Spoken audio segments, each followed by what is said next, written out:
What if the person you trusted most, your therapist, wasn't helping you heal but slowly erasing your identity? This is the true story of Dr. Isaac Hirschkopf, a psychiatrist who didn't just cross ethical boundaries, he bulldozed them. For nearly 3 decades, he controlled his patient's life, finances, relationships, even his home. Welcome to Mind Games, where psychology meets true crime. Welcome to Stewing the Pot. And today we're diving into one of the most disturbing cases of therapeutic manipulation ever exposed. Hello, everybody. This is Greg, and formerly Stewing with the Pot, we've recently changed the name to Clinical Psychology Files. It was in better demand on this front there that I was told that would be a lot better to connect to the true crime public. So today's story is about a gentleman by the name of Martin Markowitz and his doctor, Dr. Isaac Hirschkopf, who was a psychiatrist who worked with Martin. And one of the key factors here, as a life coach, one, in order for me to be successful, I have to develop rapport with people. I have to connect with people, and I have to get to know you. And then I'm hoping that that person gets to like me so they can trust that I can help them have the breakthrough that they are here for. Well, this person developed that rapport, Dr. Isaac, or Dr. Ike as he went by with Martin, and he broke that trust. And that's what you're going to see here. You're going to see a true crime in every way. One, it's horrible to hurt someone, but to also take their mind, also to take their way of life, their identity. And that's what Dr. Ike does here. And we're going to break into that so you can see, so you can know what to look for in reference to forms of manipulation, even when you feel that person is on your side. When do you finally notice the manipulation, the control factor? In my line of work, I put out possibilities that you've given me, and I ask you when something is going, like I had a person one time that he had a situation where this woman he was involved with, he's a doctor actually as well, and she said, if you're going to be with me, you should start paying my bills now. After all, you may be the man I'm going to marry. This was in 1 month's time. And he was doing it. He actually handed over credit cards with no limit. And a lot of people go, well, that's just stupid. But love is a powerful way that it could be used as a weapon if in the hands of the wrong person.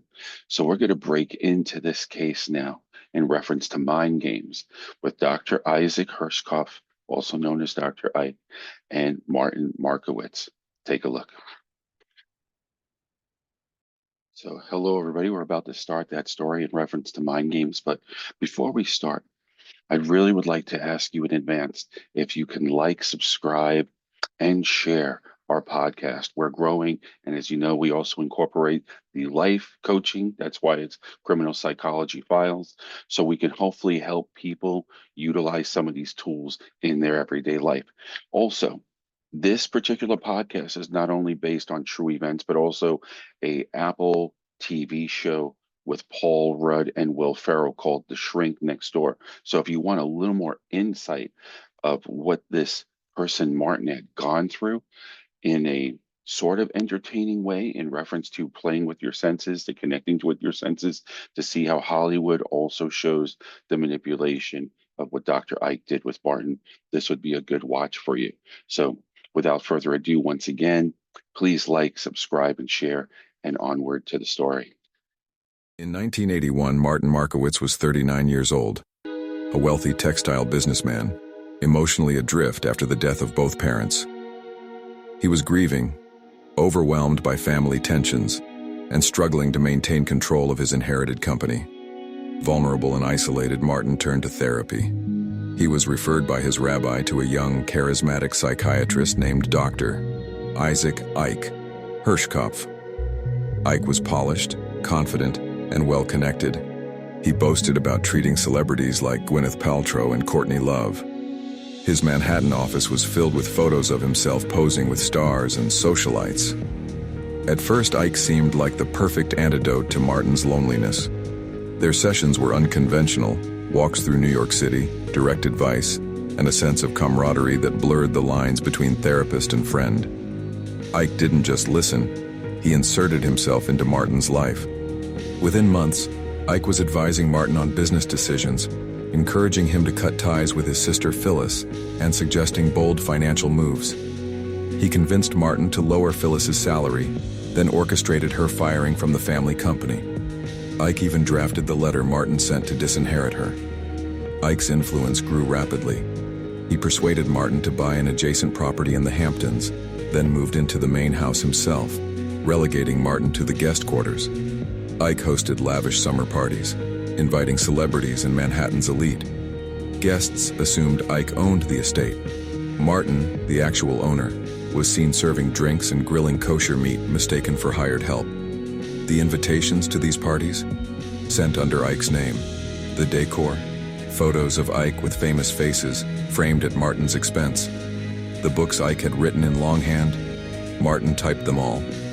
Ike told Martin that everyone else was out to exploit him, that only Ike could protect him. Romantic partners were labeled gold diggers. Family members were threats. And Martin believed him. Over time, Ike became not just a therapist, but a gatekeeper to Martin's entire existence. He was given power of attorney, made executor of Martin's will, and even co-owner of a Swiss bank account holding nearly $1 million. Martin's identity, relationships, and autonomy were slowly eroded, and it all began with a therapy session.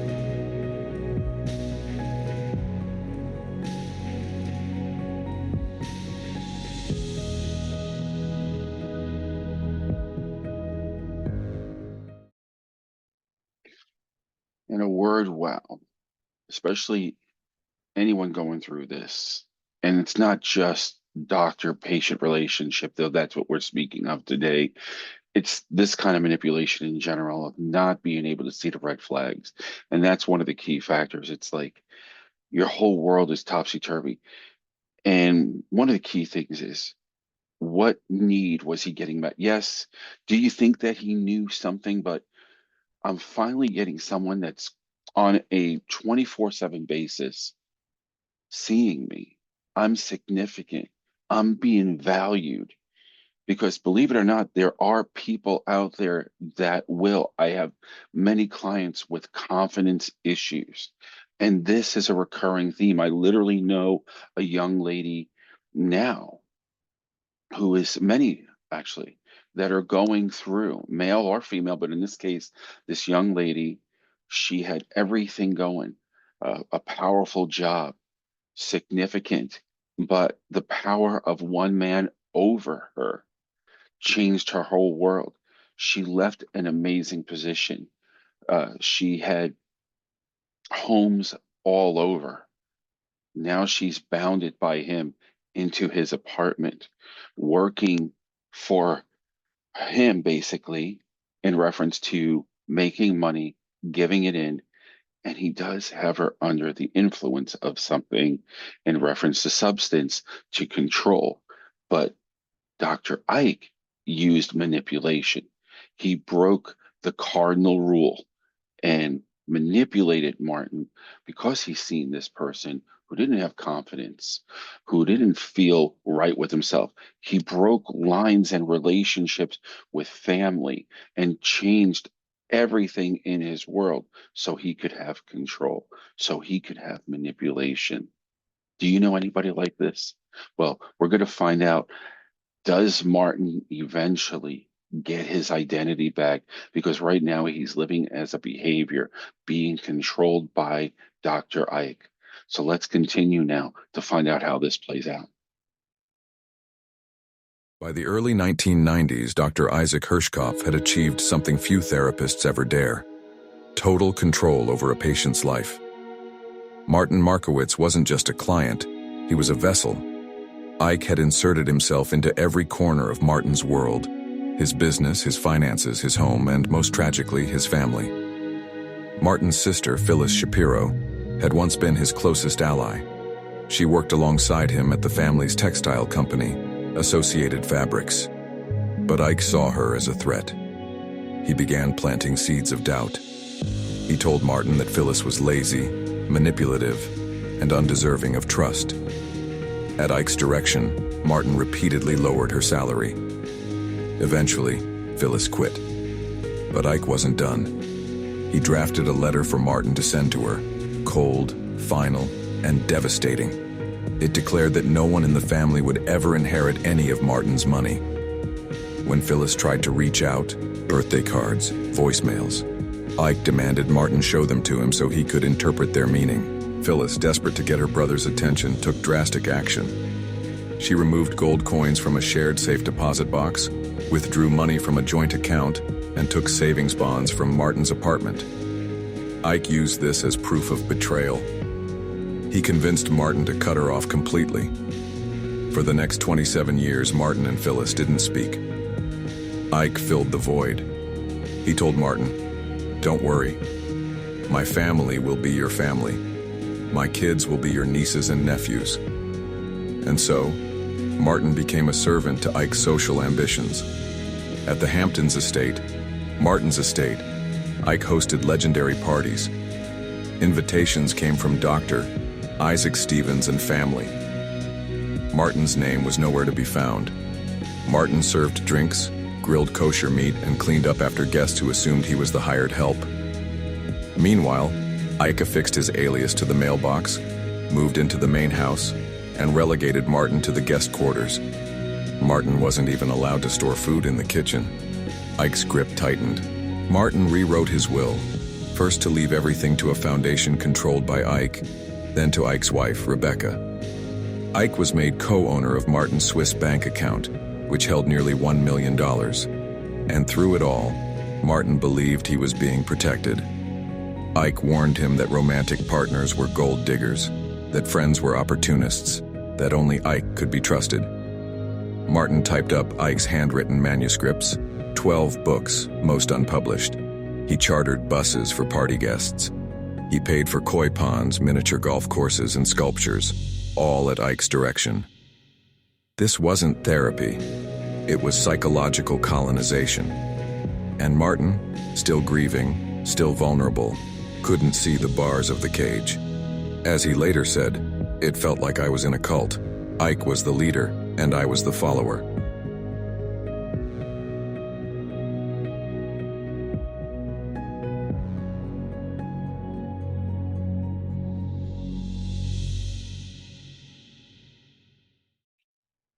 Another wow moment. I mean, what do you do when someone has this kind of control over you? Because here's the key thing: titles. Titles tend to control people. That's why people put at the end of their name a title. So people are look at that person and they value them. I see it all the time. I've actually, before I got into behavioral coaching, I used to do physical therapies for doctors. And I remember the doctor, we would have a holistic line of vitamins. And it wasn't even asked, would you take this, that this would be good for your iron, and this would be good, for your body to fight off for the immune system. So you're going to take this and you're going to get this.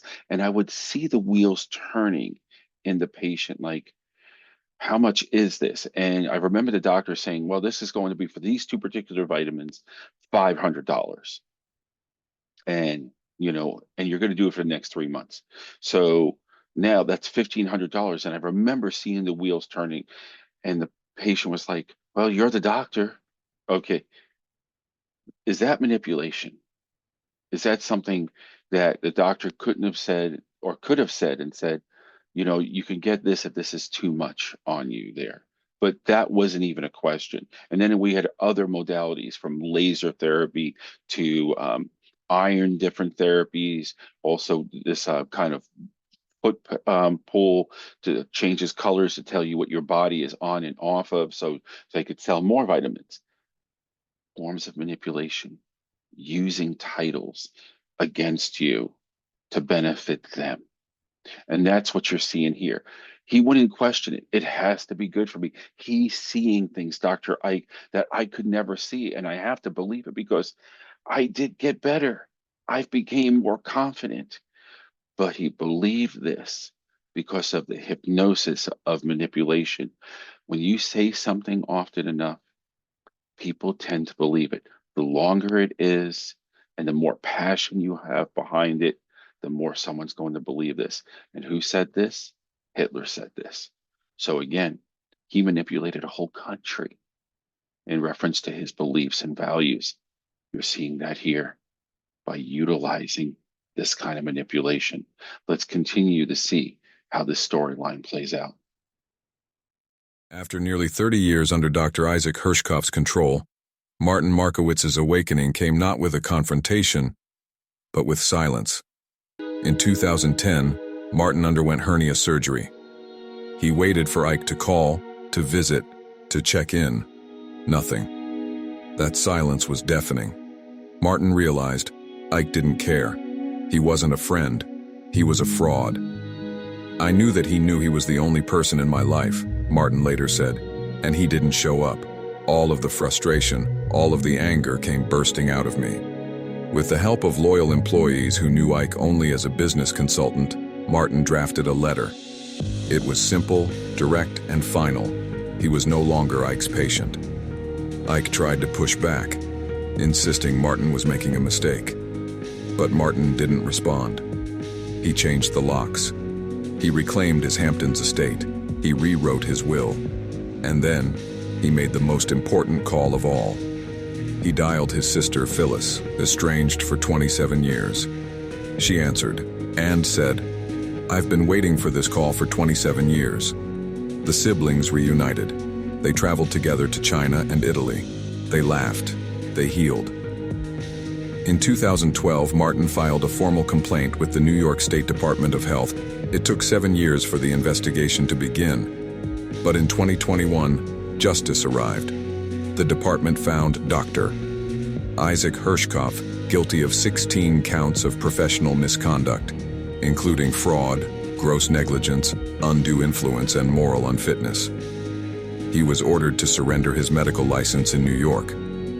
The panel rejected every one of Ike's defenses. They said he showed little insight or remorse, and often portrayed himself as the victim. Martin testified at the hearing. "I'm elated," he said.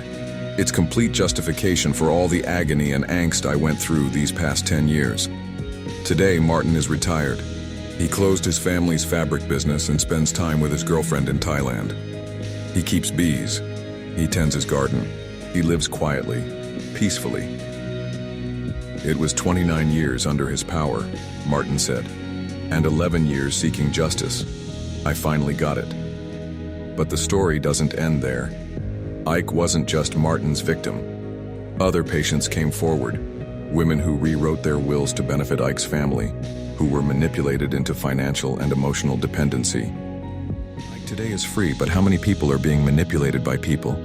People with titles that we look up to, admire, and wish to be like. Look for the signs. Start with self-help books. Before investing in someone you were referred, do background checks. Go beyond the reviews. Until next time, thank you for watching and listening to Criminal Psychology Files. Okay, so now we connected in reference to Martin establishing his life. It took him over 27 years to come back to his identity and his relationship with his sister. And Dr. Ike, who usually a person like that is so manipulative, in his world, he'll justify it that in the end, I gave him back his personal power. I mean, you look at the very beginning of this segment. Here's a red flag for me if I was in therapy. When someone is bragging, like I treated Gwyneth Paltrow and I treated this actor or actress, are you here for me? Or are you here for yourself? You know, I know people sometimes want to boast about them. So look, this is a person I treated. I know I can help you. That's great. But it was almost, if you look at the format, that this is all about him. And when he's seen this poor soul in reference to and where he stood in life financially, he took advantage.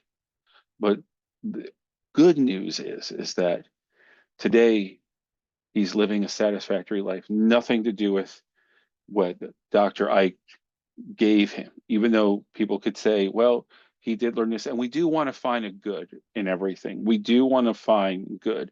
So we'll take victories, but it cost you over 27 years of mental prison. And finances are something, but it's really the soul. It's really yourself. And how this person, who now other people have come to the forefront and said, yep, he did this to me. He made me feel this way too. But he knew how to coach these people and build them up, and then how to use manipulation to pawn them away from their families and take away from things. And then he also massaged his own mind to reference to what he was doing for his greater good, because I'm certain that he justified it in a way. I deserve this because I've helped them. I've helped them not seeing their own darkness. And there's a lot of patterns like that. It doesn't just come in the forms of coaching, counseling, or psychology or therapist. It comes into everyday people that's manipulating. You have Jordan Belfort, the financial guru. You have so many different people that utilize and put things over people. Well, if you want this and you want that nice car, you have to do as I say. People create puppets, and people stay in it because they're meeting a need. Some people meet security. You know what? I have to do this because I don't have any security. Or, yeah, it's not the best thing. And I know you see it as abuse, but I'm being valued for the first time when no one's seen me. Could this have been what Martin was saying to himself, or all of these things? So, a very powerful podcast in reference to criminal true crime of the mind, hence mind games. Now, I thank you again for joining us on this podcast. And please, once again, subscribe, like, and share, and get the word out for us. We're no longer stewing the pot. We're criminal psychology files. So please, please, once again, please like, subscribe, and share. It does mean a lot to us, or at least to me for sure. So without further ado, I'll see you on the next podcast. Until then, have a great day or evening, wherever you are.